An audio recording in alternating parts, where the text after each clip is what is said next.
Good evening. You can feel both here and communities everywhere, Jewish communities, something in the air that I think all of us would agree, as was said, is different. And we feel like something, being part of something greater, unfolding. Yes, it's come with tremendous grief and continued grief as we pray for the hostages, for the shattered families, over 1,400 men, women, and children that were massacred brutally on Shmini Atzeret Simchas Torah, what is now known as October 7th. But the story is not over. There's something happening here. I see it first in my own interactions and my experiences. There's no question in my lifetime, even though I was already a teenager during the Yom Kippur War, I was a child during the Six-Day War, 1967, that this is definitely a definitive moment in our lives, and I would say in history. And I would even add, not just for the Jewish people, but for the world in general. You see, besides obviously the, what can I call it, the savage and inhumane, those that taking the side of the brutal murderers, but in the America and the world all over, you see many of our friends rising. Everyone is shaken up when they hear about what has happened.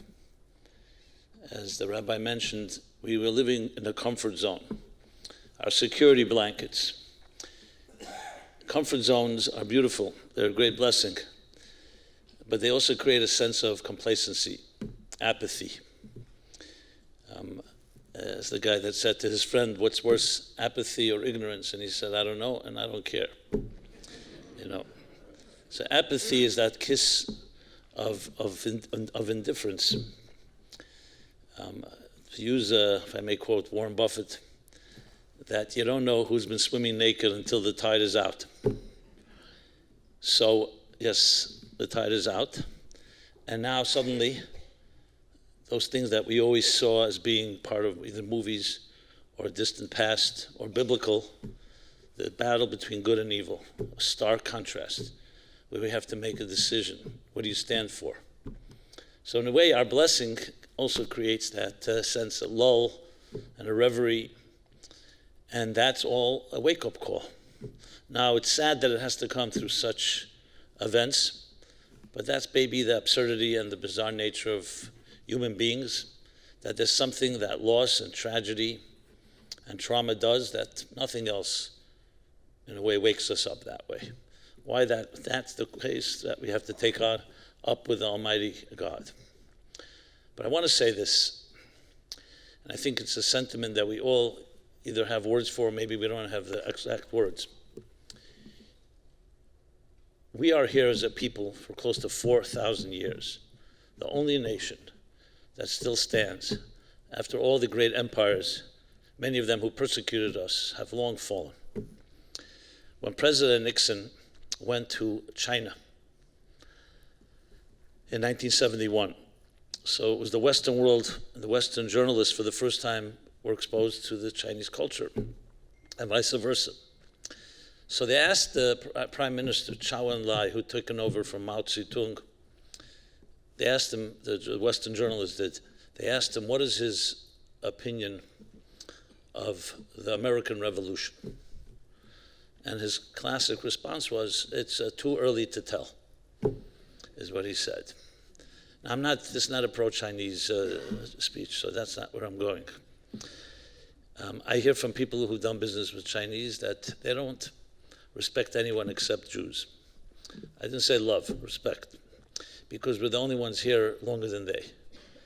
So they're here 2,000 years. We're here close to 4,000 years. That's not a small thing. I know we hear about it in Hebrew school and we're taught in different sermons, But this comes now to the surface in a time like this, that we had a great-grandfather, his name was Abraham, not Lincoln, Abraham, the patriarch in the Bible, who single-handedly pioneered morality, ethics, justice, charity. Every value that the modern world cherishes was pioneered by our great-grandfather Abraham. So no one has to preach to us morality. We brought morality to the world. We're not perfect, but we brought civilization to the world. So I can stand here and say to you, I've never been prouder to be a Jew than today. Why it has to take the enemies to elicit that, I don't know. Some people say the Jewish people are like a tea bag. You don't know how strong they are until you put them into hot water. You know? A little humor in these serious times doesn't hurt, right? Yes, that's exactly the case. And this is not a bumper sticker or a cliche. Open up the Bible, the book of Exodus, right when we have the first institutionalized discrimination of the Egyptians enslaving the Jewish people. So it says, this verse, it says, as they were oppressed and afflicted, in direct proportion to their pain, they thrived and they flourished. That's our story. Every therapist, everyone going to therapy can learn, if you want to know how you deal with trauma, how you deal with suffering, with pain, just look at the Jewish people. We're a living example. But again, when things are going well, we don't really pay attention. So this is a time in history that we need to rise to the occasion and show what a Jew is. When I say a Jew, I don't mean a Jew versus a Gentile. I mean a Jew as a living example for the entire world. Because yes, even though it's only 250 years ago, but this United States of America, the most powerful empire in history, was built on, as Michael Novak writes in his classic book On Two Wings, that the founding fathers built this republic on, this is what he calls it, on Torah metaphysics. Torah. Doesn't even use Bible. Because they understood something when they read the Bible and they read the Torah, that they realized that if you put into the Declaration of Independence the biblical notion, which is maybe the single most important statement in all of history, that what they wrote was all men are created equal. We'll call it all people are created equal, are created in the divine image. To use the words of the Declaration of Independence, endowed by the Creator with unalienable rights, that's the foundation of a true, just society. They understood that, even though they were deists and there's a separation of church and state, but they put the word creator twice in the Declaration of Independence because they knew. I've asked many legal scholars about this, why they put the word creator. They could have said all people are born equal, or are equal, because it's only the Creator that guarantees that absolute right to every human being. If it's any human beings that give us that freedom, they can always relinquish it or decide some are more equal than others. So again, this is what the Jewish people brought to the world starting from Abraham 3,800 years ago. And I think it's critical that all of us know this. So this awakening that we all feel, this spark, the nerve that is touched, is a historical nerve that goes back millennia. That after the Egyptian Empire, and then no particular order, the Assyrian Empire, and the Babylonian Empire, and the Persian Empire, and the Greek Empire, and then the Roman Empire, and the Ottoman Empire, and the Spanish Empire, and everything in between, over and under, everything they did, with all their power and their armies, there's not one remnant of someone that says, my grandfather was Alexander the Great, or Julius Caesar, or Pharaoh in Egypt. And they are all gone, all gone. And here we are, a minority, still a minority, oppressed by them and stronger than ever. After the Holocaust, do you know how many obituaries were written for the Jewish people? Check out the newspaper clippings on 1945. And it seemed right, statistically, if you think about it. 6 million out of 18 million Jews, a third of our people were decimated. The rest were completely broken, how many orphans and how many widows and widowers, and completely displaced from communities that were there for 1,000 years in Eastern Europe, Central Europe. America's assimilation was ravaging Judaism. So if you were an actuary and you were making calculations, it would seem that this is not going to last long. The older people will die. Many of the rabbis, the leaders, the scholars were killed. And yet, here we are. here we are. Because we're not bound to statistics, and statistics were not a measuring rod for the Jewish eternity. I was good friends with Elie Wiesel, a friend of my father's. My father was a journalist, and they were colleagues back in the late 50s, early 60s, before Wiesel went off to write the English version of Night, his book, his first book. So I once asked him, I said, is it true that when the Jews were being marched to the gas chambers, some of them were singing a song called Ani Maimin, I believe with complete faith? And he said, well, we were not near the barracks, were kept some distance from the chambers. They didn't want us to know, even though we did know. But I can tell you, every day, that song, Shema, Kaddish, Moda'ani, I mean, he said prayers and songs were constantly being sung throughout. So I asked him, I know I'm an American boy born in freedom, so maybe a disrespectful question, but let me ask you, does it make sense? It seems insane that here the Jews had every right to be angry, furious at God. Here, it's chosen people. You're chosen to what? To be exterminated. Where is God in all of this? And instead of that anger, they are singing God's praises. Does that make sense? It sounds like either there's some dissonance, some detachment, some escapism. What was this? So I remember his response, and echoed by others that went through those hells. The response was, no, first of all, we know that Jews are insane in a good way, so that's not a surprise. But on a serious note, the Jews were declaring, for then and for all time, they were declaring the following: that you may take our bodies, but you can't take our souls. You may take our lives, but you can't take our faith. You can't take our values. And if it won't be us, it will be our children. And if it won't be our children, it will be our grandchildren. That was all they had left, was their spirit. And that would not die. They refused to accept that. So it wasn't some type of escapism, on the contrary. It was a defiant declaration with the best they had. And let's look now, let's fast forward. What do you see? I was in Berlin on Hanukkah one year, and I asked the rabbi to take me to the Brandenburg Gate, which actually recently was displaying the Israeli flag. The Brandenburg Gate is where Yamach Shemai Hitler, with his hundreds of thousands of legions of Jugendrat, and we have videos and pictures of it, where he stood. You know what's standing there now on Hanukkah? Exactly where he stood? A menorah, a Hanukkah menorah. And when I asked the rabbi, how'd you pull that off? That the Christmas trees are to the right and to the left, and you have the menorah in the center. He said he knows the curator, and he convinced him that for the choreography, it looks really good to have a menorah with light and 2 pine trees to the side and so on. Yeah, remember, the pine trees are actually where we get the schach for Sukkot, so that's another story. But point being is that's what's standing there today, a menorah. And you see little Jewish children running around with kippot, lighting candles, doing mitzvot, whereas the Nazi children and grandchildren have changed their names. They're hiding their identity. So I'm not suggesting that we didn't suffer greatly, and I'm not coming to explain it either, because it's not explainable. But I am saying, look who survived. And those that went to the gas chamber and they sang Ani Mamin, it's exactly what happened.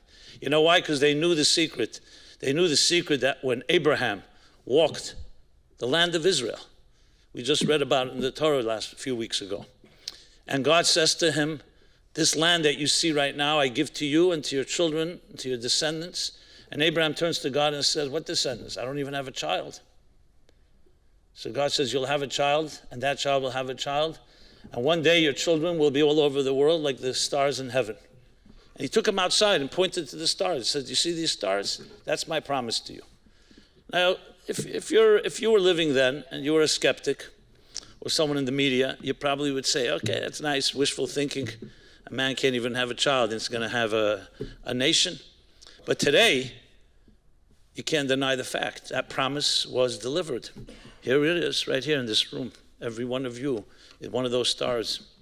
Every Jew on earth is one of those stars.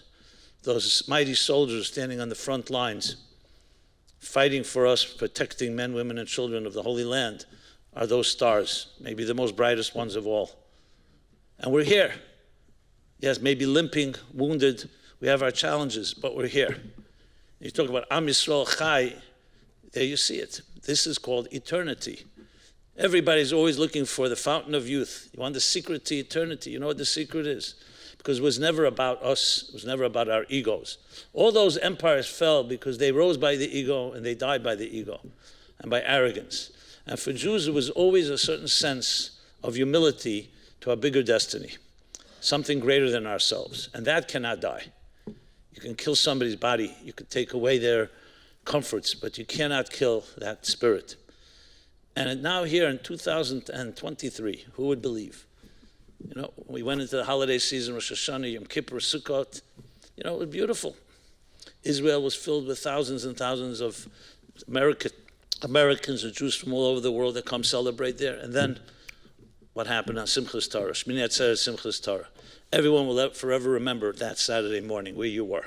I was in California by my daughter. We were there for the holiday. And we came to shul that morning. We all, you know, the news started coming in. Bad news, worse news. The numbers started going up. I don't want to recount that. But I remember in the community where I was in California, so everybody was like beyond shocked.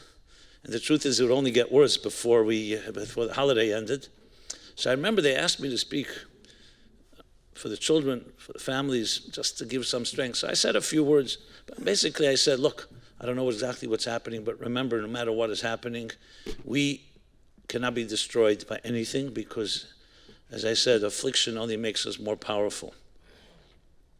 We all remember that. And the fact of the matter is, with our tears and our broken hearts, which continue to be broken, what we come to discover is it does not break our resolve and it does not break our spirit. And on the contrary, the secret is we're able to look at the enemy in its eyes, into the dark abyss, and know that we can do everything, we will do everything possible to eradicate that evil. But even more importantly, we'll only become stronger as a result. And what day did Hamas choose to attack the Jews? It was Shmini Atzeret Simchas Torah. You know, they thought it was a day we're vulnerable, the holiday, the guard is down, you know, people are traveling with family.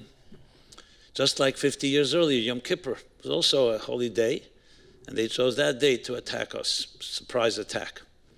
But they didn't know another thing, thank God. Same thing with Haman. We all know the story of Purim, Haman. Haman threw lots. That's why it's called Purim. Purim in Persian means lots. He threw lots. He was choosing the day of genocide. When will he be able to kill all the men, women, and children, God forbid? And it fell out in the Hebrew month of Adar. And he was elated. Why? Because that's the month when Moses, the great Moses, our great leader, passed away. So he thought, perfect. It's a bad omen for the Jews this month. Little did he know, the Talmud tells us, that it's also the month and the day when Moses was born. So he only knew half of the story. Simchas Torah, I'm sure you know this, but if not, it's good to point out. Simchas Torah is actually, why is it such a great joy? Why of all days in the year, suddenly Simchas Torah, this exuberant explosion of unbridled joy and dance with the Torah? Why Simchas Torah? I mean, we have a holiday for the giving of the Torah. It's called Shavuot. 50 days after Passover, on Shavuot, we celebrate the story of Sinai. Because after the Jewish people received the Torah on Shavuot, they built a golden calf. And that's the story when Moses comes down and sees that they basically betrayed God. The Sinai was a marriage, and here they defied and they basically betrayed God. And God did not want to give forgiveness. He did not want to forgive them. So we're told that Moses went back on the mountain. First, he broke the tablets. Let's start with that. He broke the tablets, not because he was angry and out of control. It was very deliberate. He basically was tearing up the marriage contract so he can go back to God and, like a good attorney, say, you know what, they heard don't have other gods, but they never signed the contract. They never received it. That's exactly what he did. And he marched back up on the mountain, And for 80 days, persistently would not give up until he gained forgiveness. And on Yom Kippur is the holiest day of the year, not just some random day, because that's the 80 days later when Moses was granted forgiveness. He would not take no for an answer. It's when one man stood up to God and ultimately prevailed over God to forgive the people, that there's hope. Because he was saying to God, I understand they made a grave mistake, but you need to give me hope.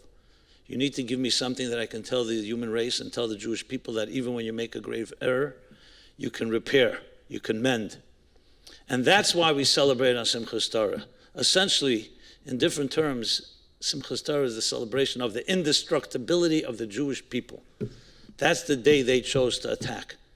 So I'm not minimizing the attack, but what they unleashed was that eternal power that can only come when we're in pain. Unleash that eternity that you're seeing right now, shining and glowing in every one of our hearts and souls. What do we do with our fury? What do we do with our anger? What do we do with our pain? So everybody has the ways they deal with their traumas. No, we did not go ahead after World War II, even when we had a great military in Israel, and exact vengeance on the Germans by bombing them and killing them for what they did to us.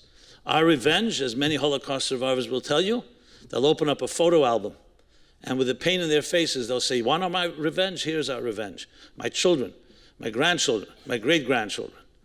That secret, to be able to take so much anger and so much negative energy and to be able to harness it and channel it into changing the world, I would like to show me which people, which nation has ever able to accomplish that. So we have to be proud that we're capable of that. And that's because there's something greater than the moments of life, and that is the big destiny. Yes, the destiny that we received from Abraham, our patriarch. So some of you may know that one of the things I teach.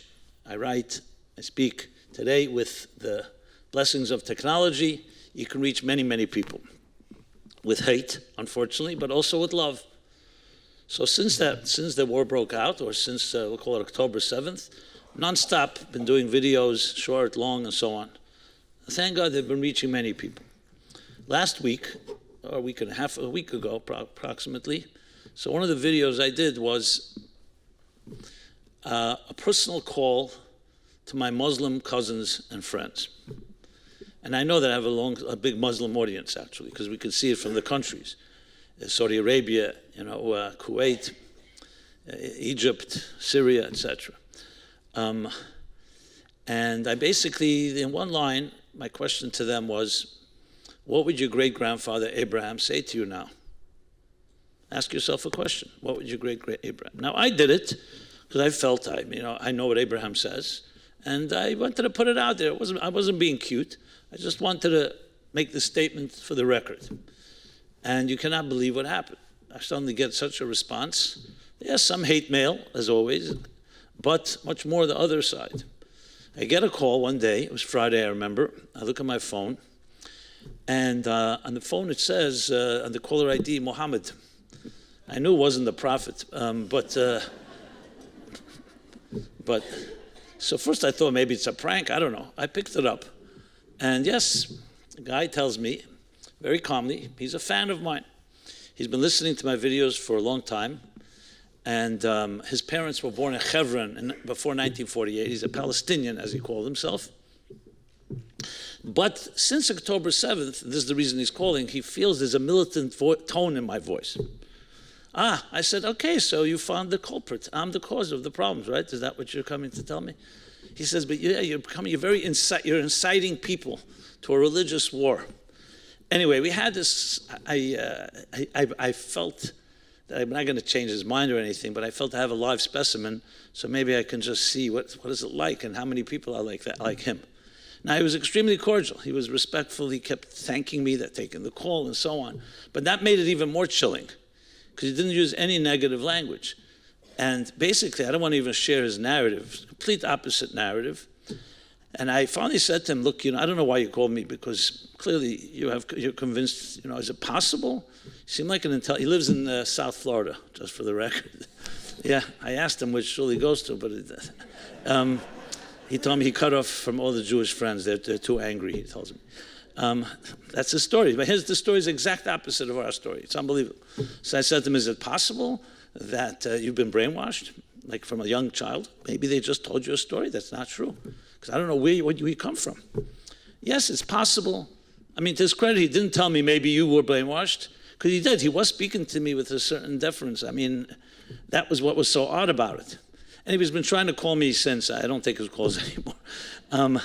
My point is, I had exposure to someone who, like Hannah Arendt wrote, like a banality of it. It was like he just has a whole different story. I asked him, how many are there like you? You know?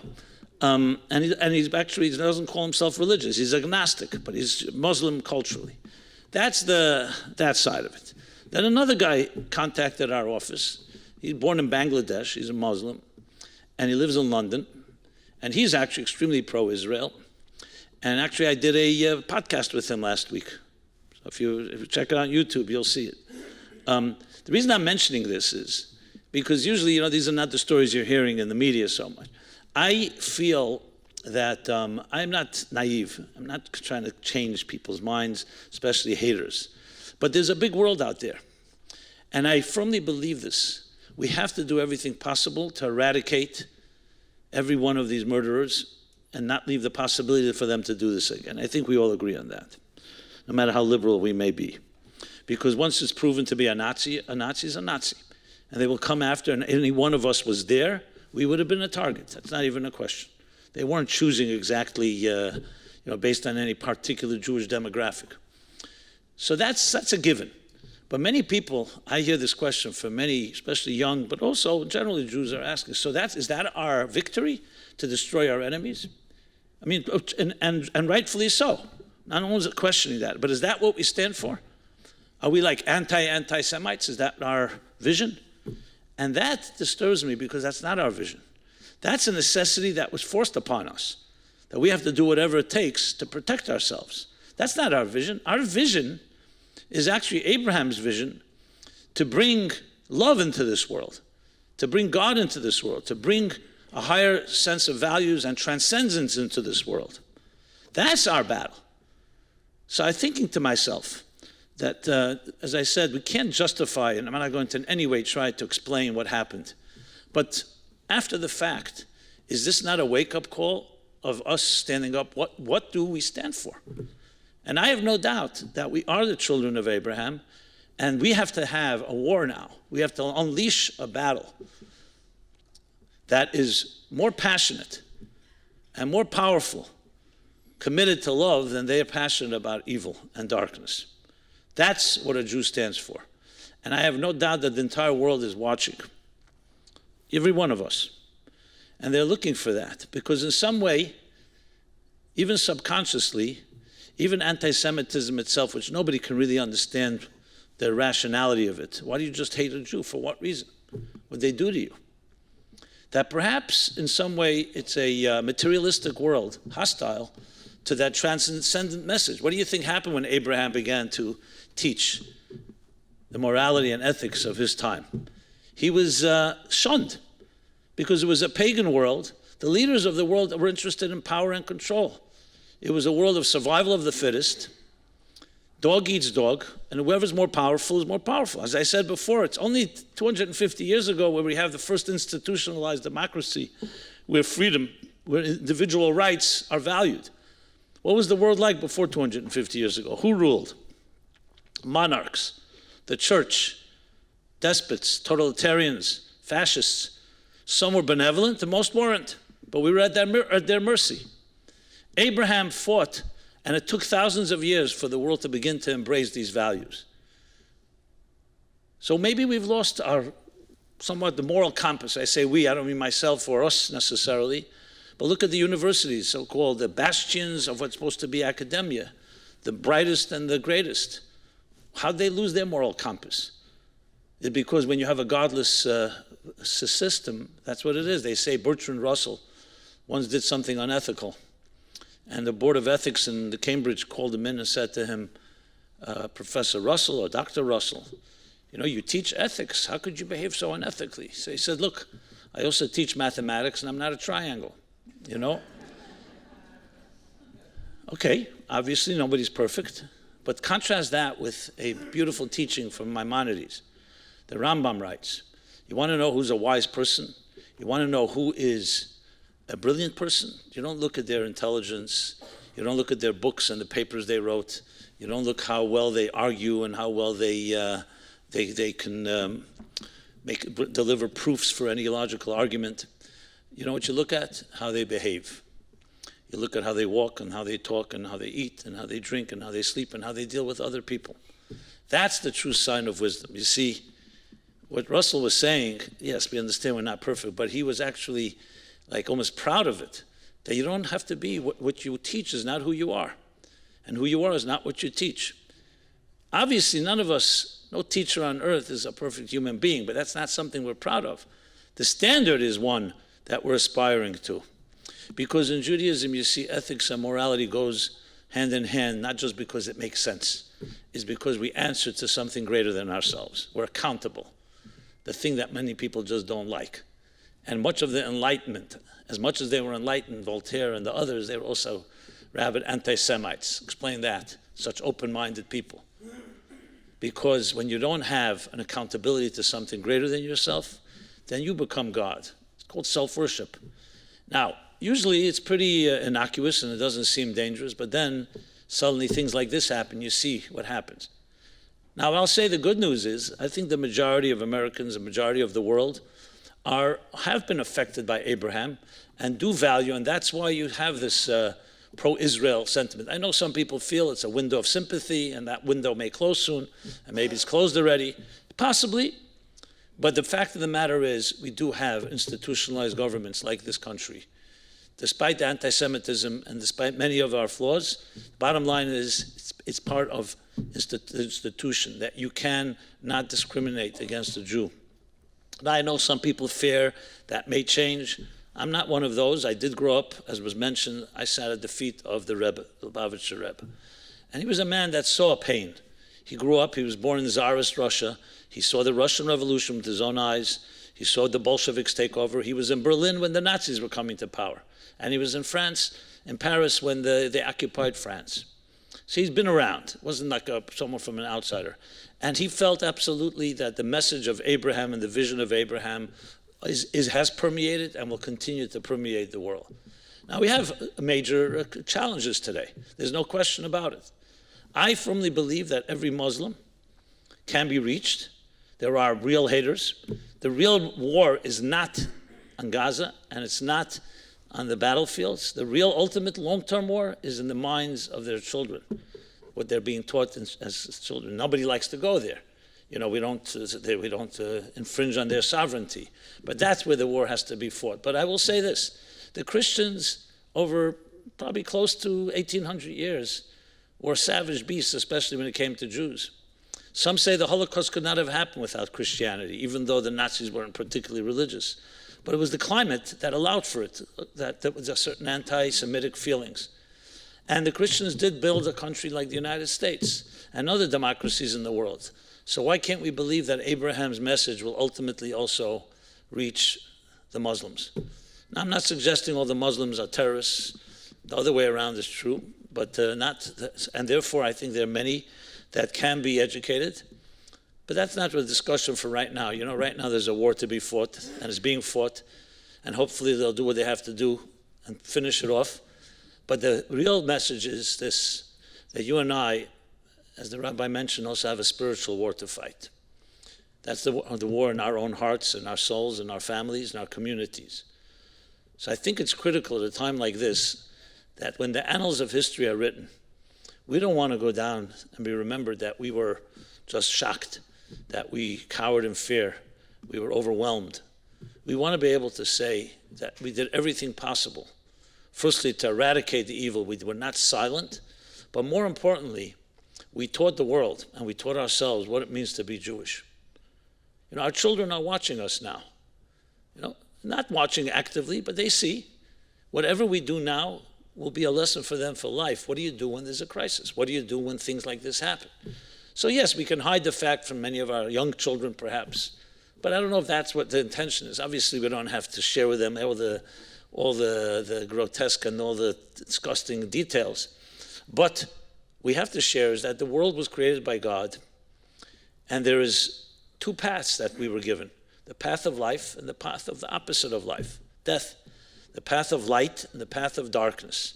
And God said, I want you to choose the path of light, to be wise. And I've given you a man called Abraham, who came, and Sarah, and then their children, Isaac and Rebekah, and then generation after generation, and they embraced that path. That's what we choose. So there are people in this world that, I'm saying this, we could say this even to children, to young children. There are people in this world that unfortunately choose the other path. We have to do everything possible to protect ourselves and to make sure that they can't hurt anyone.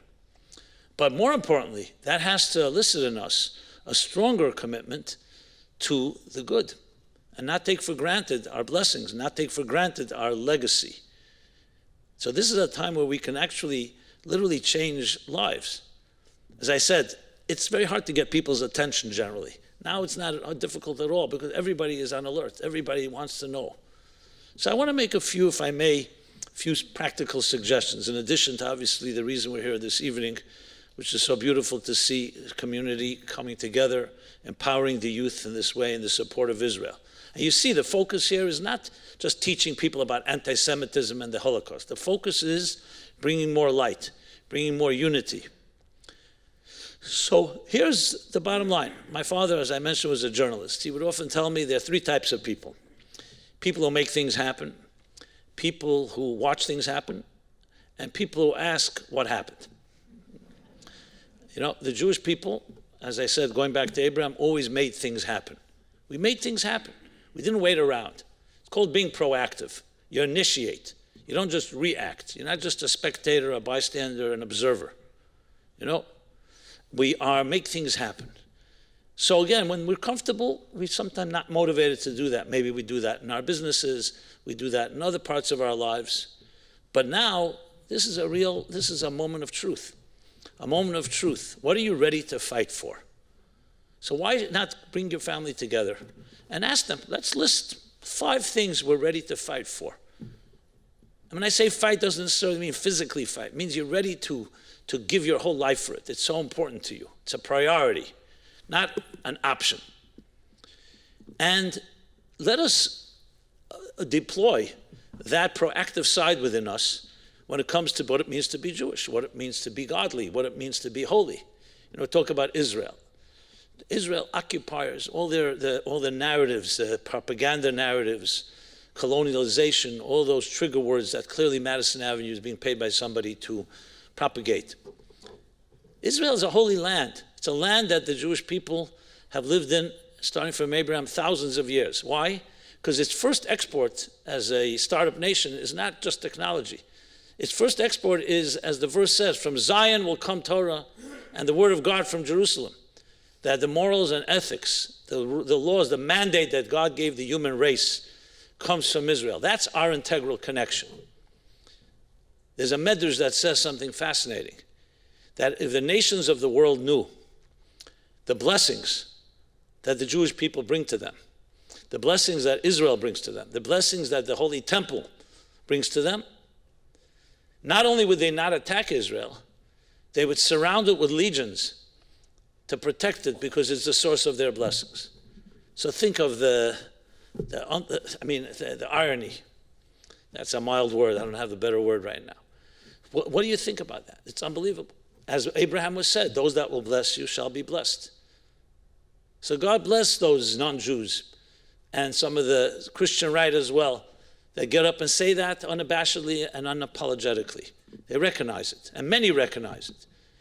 So for us now, it is an opportunity to be exactly that proactive Jew, to be the Abraham in your home, in your community, and teach your children.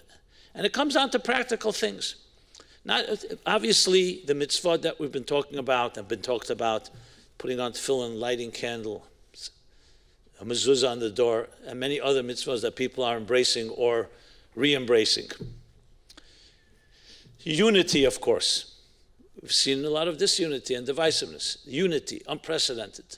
I mean, it makes you cry when you see the rally Yesterday, you see the unity in Israel. I mean, it's just, like they say in Hebrew, Mika Amchi Yisrael Goy Echad Baaretz. Who is like a nation, like this one singular nation? Even Haman, our enemy, recognized Yeshna Am Echad. It's one unique nation. What bothered him was that they don't bow to me. But it's one unique nation that has their own path. They don't want to conform to the paths of the material paths of the pagan world. So to teach our children and teach ourselves how to be proactive, it comes down to not just doing it ourselves, but maybe each of us should take upon ourselves a resolution. We all have our sphere of influence. Maybe reach out this week to 5 people. I'm saying 5 because it's manageable. By a phone call, or perhaps by a text, social media. I mean, there's so many ways. And share something. Share a kind word. Encourage them to come to synagogue and say a prayer. And people are receptive today. Absolutely receptive. Imagine each of us reached 5, and each of those 5 reached 5. That's called, how many degrees of separation are there? 5 degrees of separation, or whatever the number is. It's called what they call the butterfly effect, the ripple effect. That's called proactive. How do you think Abraham ultimately prevailed? 1 man and 1 woman. And now we have the stars all over in the heavens, all over the earth. It's because they were persistent and they were proactive. They didn't wait for someone else to do it. They did it. That's what we need to be, Abraham's today and Sarah's. What better lesson to teach our children? Maybe a suggestion. I'm just throwing out maybes because I'm sure everybody can come up with ideas. Maybe host something this week or next in your house. Invite some friends. Nice evening, refreshments. Let's study something together. Let's give some tzedakah, charity, say a prayer, and then maybe rotate. Then next week someone else in the community does it. I'm talking in addition to all the things that are being happening on the organizational level. I'm talking about from a grassroots point of view.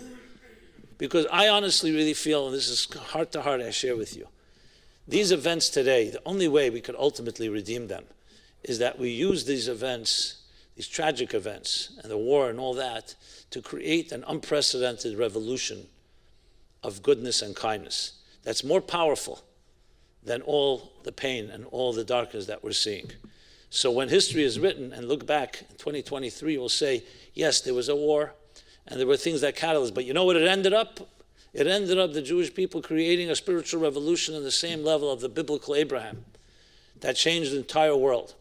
And I'll add, that's not just for Jews, the non-Jewish world. I happen to reach many non-Jews because of the videos, and my message is more universal. So obviously there are parochial messages, Jews to Jews, especially when it comes to Jewish mitzvahs and so on. But at the end of the day, as I said, Abraham was called the father of all nations. Father of all nations. What he taught was a universal code for all. There are 8 billion people on this planet.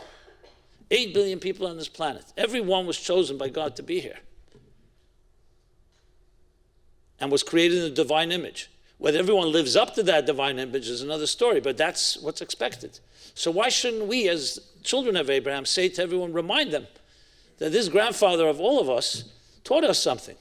Now is the time when you see such heinous crimes, when you see such a confusion and distortions of what is right and what is wrong, what better time than to pronounce once and for all what is right and what is wrong, what is good and what is evil.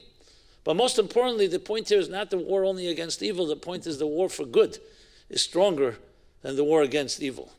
Because, as we're told, a little light dispels darkness automatically. When it comes to fire and water, enough fire can evaporate large bodies of water.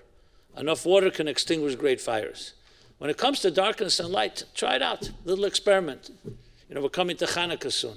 Another thing we could share with our children. Just a little experiment. Go into a dark room and figure out how you're going to eliminate this darkness. All the weapons in the world won't help you. You can yell at it, it won't help. Even though maybe there are some people who know how to yell. But you know what works? Light a little flame. No battle. There's no battle. The little flame will dispel the darkness in that area. Obviously, if it's a bigger room, you need more light. So light is automatic. It's natural. God made it that way to teach a lesson that ultimately darkness is really the absence of light. It's no match for the two. And that's another thing that the Jews always knew. that our battle for good is ultimately going to vanquish evil because they're not a match. Again, this does not mean that we ignore the evil, and it does not mean we don't fight it, but it's not where it ends. The story does not end there. So my dear friends, come here, and I sit here, stand here before you. We're all in this together, and not alone. The Jews of the world have mobilized in the most beautiful ways. Everyone's looking to do something. And really, the list goes on. I just made a few suggestions, and I'm sure you can come up with. My point is not these suggestions necessarily, but anything that works. Because this is a time in history. There's no question in my mind. This is a historical time. A time that will go down, and we'll be asked, what exactly did we do? Now, I'm not suggesting we haven't done. We've done plenty. But there's so much more that can be done. And that's where ultimately our real vengeance and revenge will come. When we will demonstrate that the light that Abraham began shining, and then his children, the stars all over the world, ultimately did prevail. And we will prevail. Because the fact of the matter is, if you were a betting man, who would you bet on more than the Jewish people? Nobody else made it till here. As I said, 3,800 years. I love saying it, because there's no one else can say that. That's our trade secret, if you wish. That's our brand. And I'm saying it not, God forbid, arrogantly, or I say it proudly, because we have something that works. You know, in business, they advertise, they say, you know, brewing beer since 1868, or the family business 70 years, whatever. The business has probably changed hands many times, but people like, you know, family business, there's loyalty, you feel the trial and error. We've been doing this for 3,800 years. We're far from perfect, but we're here. And there's something to appreciate, especially today. And for those that have a little fear, and I'm sure it's natural, we're not invalidating some of the apprehension we have, you know, what's going to be. We see it's a difficult battle. You're dealing with real enemies, and then you get on and watch some of the media, and you see people getting on saying things that just make your blood boil. You know, maybe you should lower the amount of time you watch that stuff, because it doesn't really help much. But I don't know if that helps me telling you that. That you may need to work it out with your therapist. But what I will say is this, that when you're busy doing good things, you really don't have time for sideshows. So if you commit yourself to something, you say, today I'm going to do something really that's going to bring a lot of light to my life, to my family, to my community, guarantee you'll have less time to aggravate over some of this stuff. And yes, we do have to educate ourselves as well. We need to have an answer when someone says to you, why the Jewish people living in a country where nobody wants them, meaning nobody around them, all their neighbors want them gone. Why can't they just move somewhere else? We need to have a quick answer, and the answer is very straightforward. God gave us this piece of land in order to bring holiness to this world. A holy land, a promised land. There's nothing wrong with quoting the Bible. It's very popular today. The Bible, at the end of the day, is the best-selling book in all of history. The New York Times will not tell you that. On their bestseller list, it sells more books a week than all those books combined. Check it out.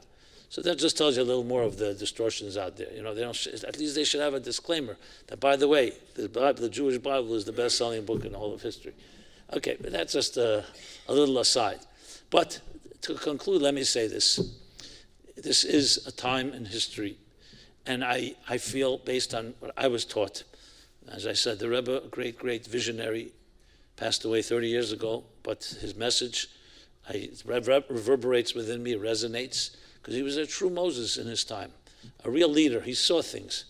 And I don't say that in a miraculous way. He was a wise person. He understood the panorama of history. He was able to look beyond the trees and see the forest, the bird's eye view. And the bird's eye view is a beautiful one, that whatever we began thousands of years ago, we will conclude, and we will march into a world of peace and harmony.